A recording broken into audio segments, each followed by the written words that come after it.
আসসালামু আলাইকুম। প্রিয় দর্শক, অন্য মঞ্চ অনুষ্ঠানে আপনাদের স্বাগত জানাচ্ছি।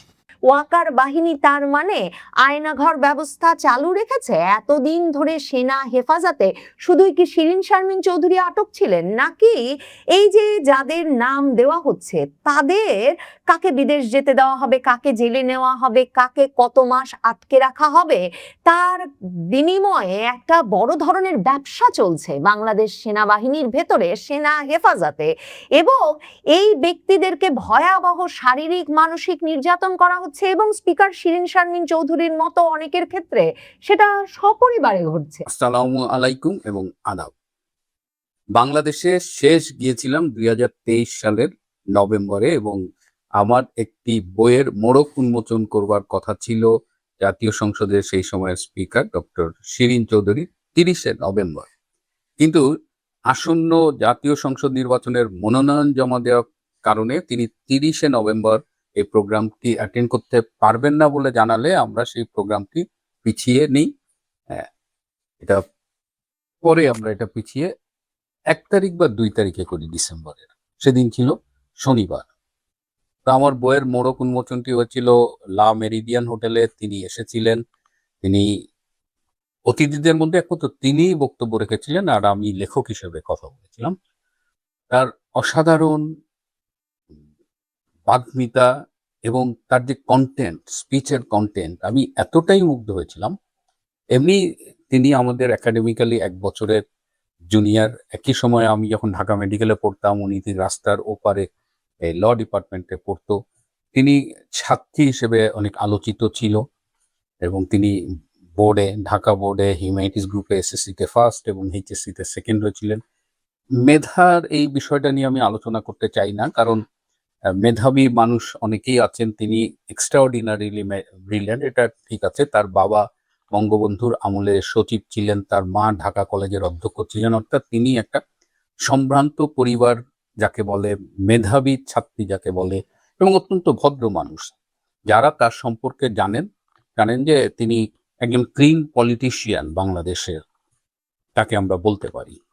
তো সেই তার সাথে আমার শেষ দেখা। তারপরে এই ২৪ সালের ৫ই আগস্টের পর থেকে তাকে কিন্তু আর পাওয়া যাচ্ছিল না। শুনেছিলাম তিনি ক্যান্টনমেন্টে আছে। কিছুদিন তিনি ক্যান্টনমেন্টে ছিলেন, কিন্তু তারপরে তিনি কোথায় গেলেন? কারা তাকে গুম করে রেখেছিলেন? ১ম দিকে তিনি মোবাইল ব্যবহার করতে পারতেন, কারণ তার সাথে তার পরিচিত কিছু মানুষের যোগাযোগ ছিল। কিন্তু গত কয়েক মাস সেই যোগাযোগটিও বন্ধ হয়ে যায় এবং সেই যোগাযোগ বন্ধ হয়ে গেলে স্বভাবতই প্রশ্ন ওঠে যে স্পিকার শিরিন চৌধুরী তাহলে কোথায়? তাকে কারা গুম করে রেখেছে? তিনি কি বেঁচে আছেন? এই প্রশ্নটাও কিন্তু, এই আশঙ্কাটাও কিন্তু কারো মনে জেগেছিল এবং আওয়ামী লীগের সভানেত্রী শেখ হাসিনা পর্যন্ত একটা সময় জানতে চাইছিলেন যে ডক্টর শিরিন আসলে কোথায়? আপনাদের নিশ্চয়ই মনে আছে যে গত বছরের নভেম্বরে কলম্বো সিকিউরিটি কনক্লেভের একটা অধিবেশনে যোগদান করতে সেই সময়ে ডক্টর ইউনূসের সময়ে বাংলাদেশের জাতীয় নিরাপত্তা উপদেষ্টা ডক্টর খলিলুর রহমান দিল্লি গিয়েছিলেন এবং তিনি সেই সিকিউরিটি কনক্লেভের সেই মিটিংয়ে সভাপতিত্ব করেছিলেন। সেই সময় তার সাথে অজিত দোভালের মিটিংও ছিল এবং তাকে সেই সময় জিজ্ঞেস করা হয়েছিল, where is doctor Shirin Chowdhury? কিন্তু ডক্টর খলিল এই প্রশ্নটার উত্তর দিতে পারেননি। তারপর থেকে একাধিকবার এই প্রশ্নটি উঠেছে, কিন্তু কেউ আসলে জানতো না। এই যে ডক্টর ইউনূস, গোলাম আজমের ছেলে, আর এক যুদ্ধাপরাধী কাশেমের ছেলে, এরা যে কথায় কথায় গুমের কথা বলে, অথচ কমনওয়েলথ পার্লামেন্টারি ইউনিয়নের মতো একটা আন্তর্জাতিক সংস্থার চেয়ারপারসন ছিলেন যিনি, বাংলাদেশে একাধিকবারে জাতীয় সংসদের স্পিকার, সেই ডক্টর শিরিন চৌধুরীকে কোথায় গুম করে রাখা হয়েছে, এটা নিয়ে ইভেন আমাদের মিডিয়ায় কোনো প্রশ্ন পর্যন্ত ওঠেনি।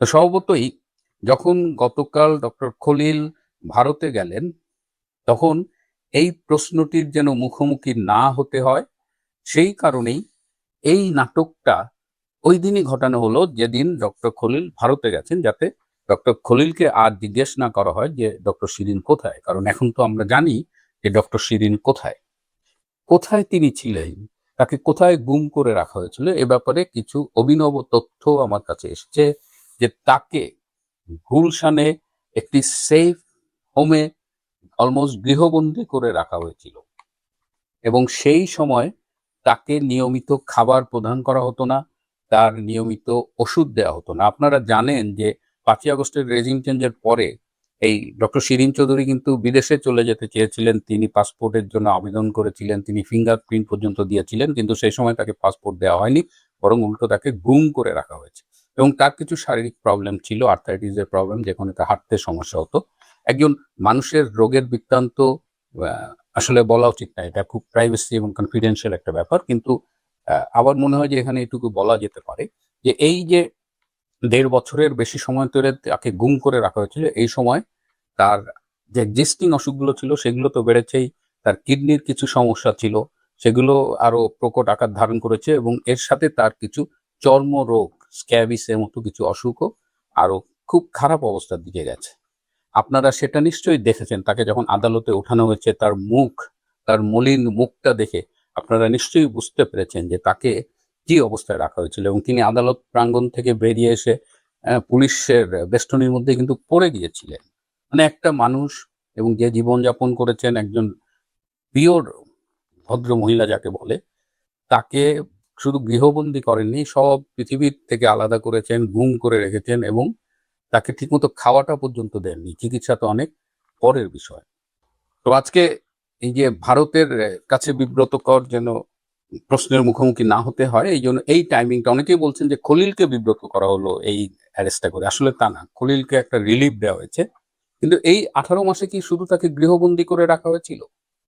এইখানে আরো ইন্টারেস্টিং তথ্য, এবং এই ডক্টর ইউনূসের পক্ষ থেকে, এজেন্সির পক্ষ থেকে বারবার তার উপরে প্রেসার করা হয়েছিল যে রিফাইন্ড আওয়ামী লীগ করতে হবে, শেখ হাসিনাকে রাজনীতি থেকে মাইনাস করতে হবে, এবং রিফাইন্ড আওয়ামী লীগের দায়িত্ব ডক্টর শিরীন চৌধুরীকে নিতে হবে।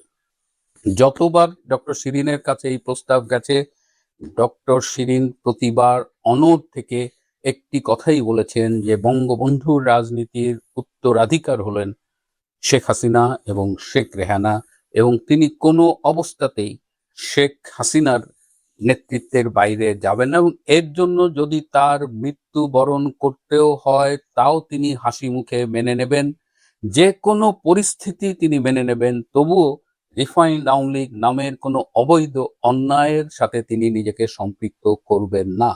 এটি শোনার পরে তার প্রতি আমার শ্রদ্ধায় এত বেশি, আমি নত হয়ে গিয়েছিলাম, যেটা আমি যখন শুনলাম যে তার উপরে একাধিকবার প্রেসার করা হয়েছে, কিন্তু তিনি কোনো অবস্থাতেই তাদের সেই চাপের কাছে নতি স্বীকার করেনি। অবশেষে আপনারা দেখলেন তার বিরুদ্ধে 6টা মামলা, সেই 6টা মামলার মধ্যে 4টা মামলা হলো একই ঘটনার উপরে। সুতরাং সেই 4টা মামলা থেকে 3টা ফাইনাল রিপোর্ট হয়ে গেছে, এখন আছে 3টা। তো সেখানেও তার কোনো সম্পৃক্ততা পাওয়া যায়। এই ঘটনাগুলো যেসব জায়গায় ঘটেছে তার থেকে 300 কিলোমিটারের বেশি দূরে তিনি সেই সময় অবস্থান করছিলেন।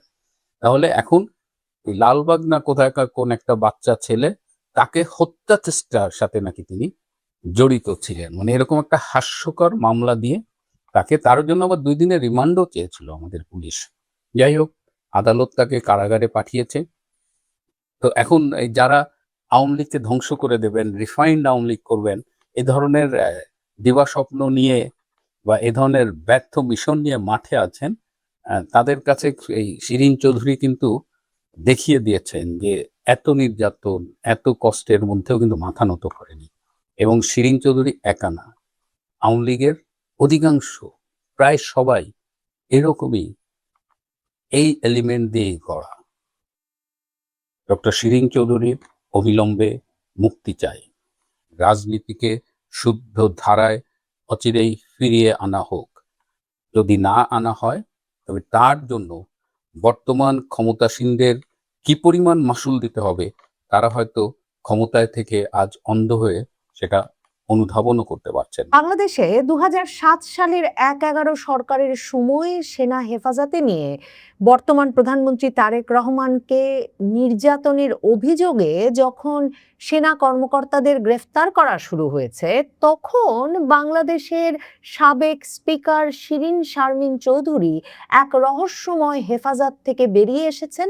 তাকে গ্রেফতার দেখানো হয়েছে এবং বলা হয়েছে তিনি নাকি তার এক আত্মীয়ের বাড়িতে বেড়াতে গিয়েছিলেন, সেই ধানমন্ডির 8-এর ওই বাসাটি থেকে তাকে মধ্যরাতে ডিবি পুলিশ গোয়েন্দা তথ্যের ভিত্তিতে গিয়ে গ্রেফতার করে নিয়ে এসেছে।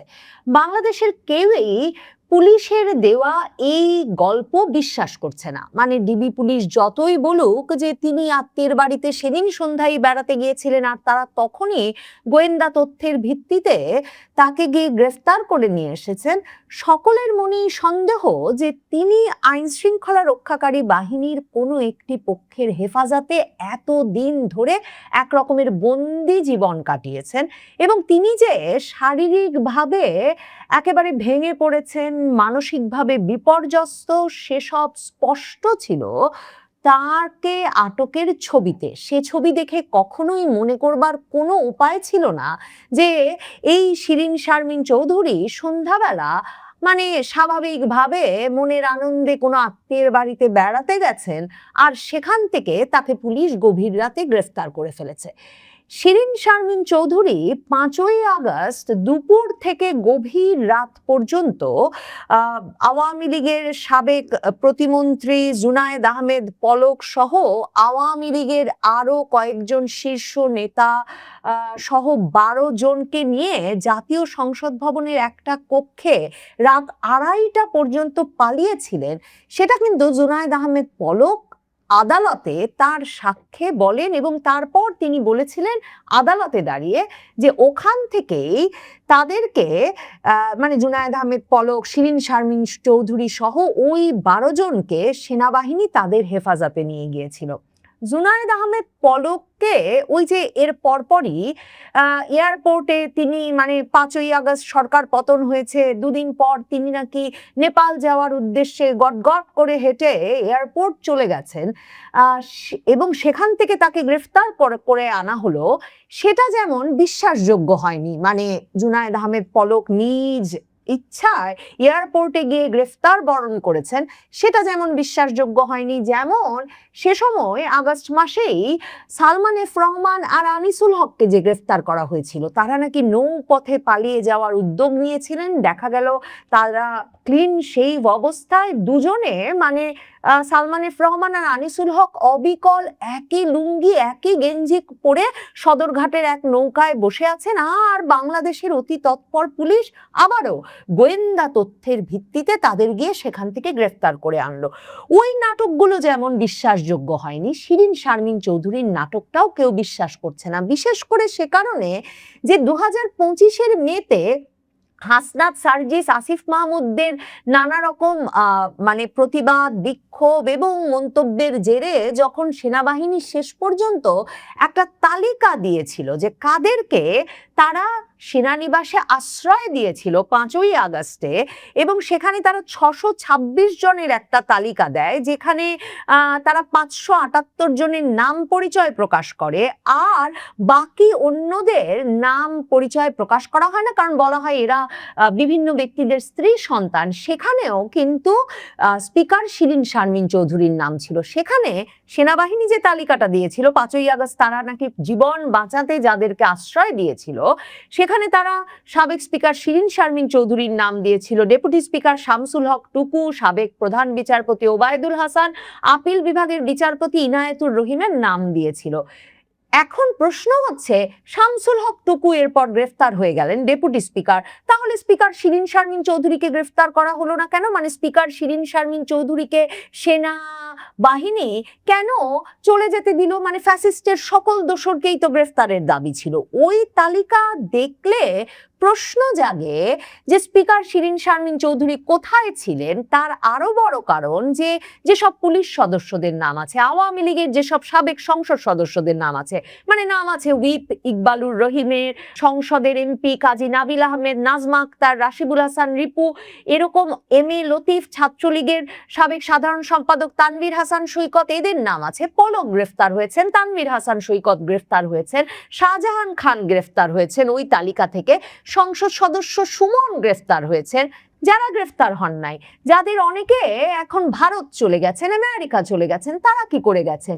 মানে সেনাবাহিনীর সঙ্গে কি দফা রফা হয়েছিল যে স্পিকার শিরীন শারমিন চৌধুরী সেনা হেফাজত থেকে উধাও হয়ে গেলেন। এরপর এই 17-18 মাস ধরে তিনি উধাও থাকলেন, আর যারা গ্রেফতার হলো তারা গ্রেফতার হয়ে গেল, আর যারা ভারত চলে যেতে চাইলো, পুলিশের মধ্যে যেমন যিনি পরে রাজসাক্ষী হয়েছেন সেই আইজি চৌধুরী আব্দুল্লাহ মামুনের যেমন নাম আছে, তেমনি কিন্তু পুলিশের কর্মকর্তা মনিরুল ইসলামের নাম আছে আসাদুজ্জামান, আমেনা বেগম, আমিনুল ইসলাম, এদেরও। তো তাহলে কারা কারা মানে সীমান্ত পাড়ি দেওয়ার অনুমোদন পেল সেনাবাহিনীর কাছ থেকে, আর কারা কারা জেলে গেল, আর কারা কারাই বা মানে কেনই বা স্পিকার শিরীন শারমিন চৌধুরী উধাও হয়ে গেলেন? কেন তাকে মানে এতদিন হেফাজতে রাখা হয়েছিল সে বিষয়ে তো আগে আলাপ করেছি। মানে একটা সাংবিধানিক ধারাবাহিকতা রক্ষা, প্রয়োজন হলে যাতে তাকে গর্ত থেকে বের করে সংবিধান সমুন্নত রাখা যায়, রাষ্ট্রপতিকে ফেলে দেওয়া হলে যে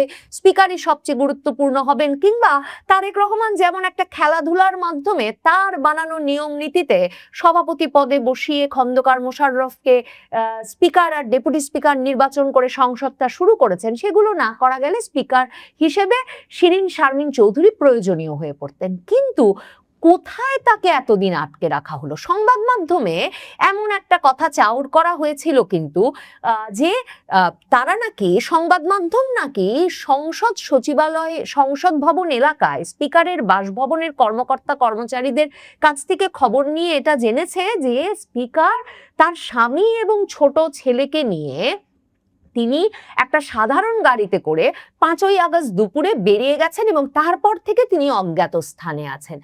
ওদিকে সেনাবাহিনী আবার মে মাসে ফাঁস করেছে যে তাদের কাছে ছিলেন স্পিকার। পলক বলছেন স্পিকার শিরীন শারমিন চৌধুরী একাই আরো 12 জন সহ তাদের সঙ্গে সংসদের ভেতরে লুকিয়েছিলেন। স্পিকার ছিলেন কোথায়? এখন ডিবি পুলিশ বলছে তিনি নাকি এই মাসের পর মাস বিভিন্ন জায়গায় জায়গায় গিয়ে আত্মগোপনে ছিলেন। তাহলে স্পিকারের স্বামী সন্তান এখন কোথায়? স্পিকার শিরীন শারমিন চৌধুরী এমন ভীত সন্ত্রস্ত অবস্থায় একা মুষড়ে পড়ে এত ওজন হারিয়ে এক পাশ গালের ঢেকে আঁচল দিয়ে কেন বসে রইলেন যখন তাকে গ্রেফতার করতে গেল পুলিশ?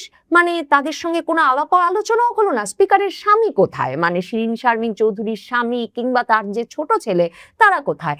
বাংলাদেশের সংবাদ মাধ্যম এখন পর্যন্ত বের করতে পারলো না যে কোন সে আত্মীয়, যে বা আত্মীয়ের বাড়ি থেকে ধানমন্ডি 8-এর এর মতো একেবারে ঢাকার কেন্দ্রের অভিজাত এলাকার থেকে তাকে গ্রেফতার করা হলো, কার বাড়ি সেটা বের করতে পারলো না। সামাজিক যোগাযোগ মাধ্যমে জোর আলোচনা শুরু হয়েছে যে স্পিকার শিরীন শারমিন চৌধুরীকে যে অবস্থায় গ্রেফতার করা হয়েছে সেখানে তার গালে অনেক ব্যক্তি ছবিতে যে পরিমাণ লাল মেকআপ মানে একেবারে সুস্পষ্টভাবে চিহ্নিত করছেন, তারা প্রশ্ন তুলছেন স্পিকার শিরীন শারমিন চৌধুরীর কি ওই অবস্থায় গভীর রাতে, মধ্যরাতে তাকে দেখে কি মনে হয়েছে যে তিনি সত্যি পুলিশের হাতে গ্রেফতার হওয়ার আগে এই পরিমাণ মেকআপ গালে দেওয়ার অবস্থায় ছিলেন, নাকি তার গালে কোনো আঘাতের চিহ্ন আছে?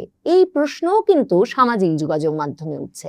সামাজিক যোগাযোগ মাধ্যমে প্রশ্ন উঠছে, মানুষ আলাপ করছে স্পিকার শিরীন শারমিন চৌধুরী যে শাড়িটা পরে গ্রেফতার হয়েছেন সে শাড়িটা